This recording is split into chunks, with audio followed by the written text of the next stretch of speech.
নিরামিষ দিনে পটলের একটা দারুণ রেসিপি নিয়ে চলে এসেছি। তোমরা সবাই কেমন আছো? আশা করছি ভালো আছো। তোমাদের ভালোবাসা ও আশীর্বাদে আমিও অনেকটা ভালো আছি। তো চলো ভিডিওটা শুরু করা যাক।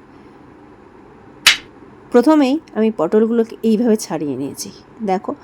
তারপরে এই পটলগুলোর মাছ থেকে একটা করে কাট দিয়ে দিই, যাতে ভাজতে সুবিধা হয়, এর মধ্যে নুনটা ভালোভাবে ঢুকে যায়, ঠিক এইভাবে। তো চলো, ভালো করে ধোয়া হয়ে গেছে।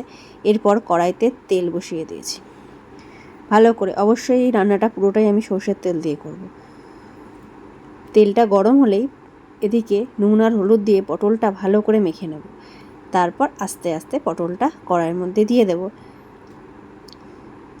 পুরো পটলটা দিয়ে ভালো করে নেড়ে চেড়ে ঢাকনা বন্ধ করে দেবো, যাতে এই পটলটা ভালোভাবে একটু নরম হয়ে যায় আর ভালোভাবে ভাজাও হয়।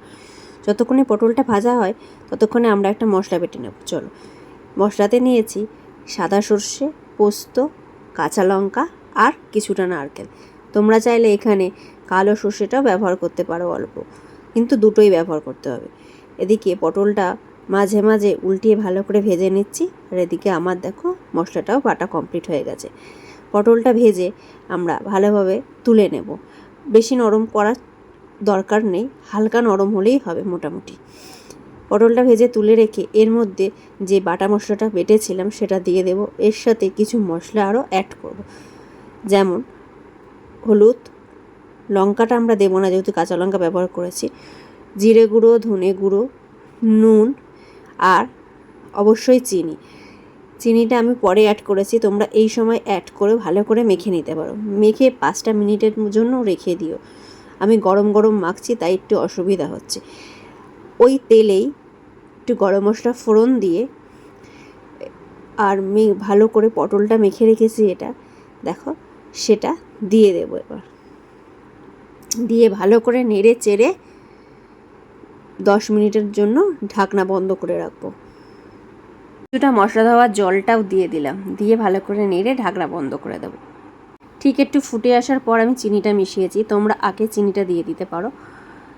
ভালোভাবে আরেকটু নেড়ে চেড়ে আর একটু ঢাকনা বন্ধ রাখবো, যেহেতু মাখা মাখা করবো। এই সময় দেখো পটলটা অনেকটা নরম হয়ে এসেছে। একটুখানি কালার আসার জন্য আমি কাশ্মীরি লঙ্কা দিয়েছি, আর আমার মনে হয়েছে একটু ঝাল হবে, তাই সেই কারণে একটু গুঁড়ো লঙ্কাও দিয়ে দিয়েছি। তোমাদের প্রয়োজন পড়লে তোমরা গুঁড়ো লঙ্কাটা অ্যাড করতে পারো, না হলে কালারের জন্য শুধু কাশ্মীরি লঙ্কাটাই আগেই অ্যাড করে দিতে পারো। তারপরে দেখো গ্রেভিটা হয়ে এসছে, মানে মাখা মাখা হয়ে এসছে।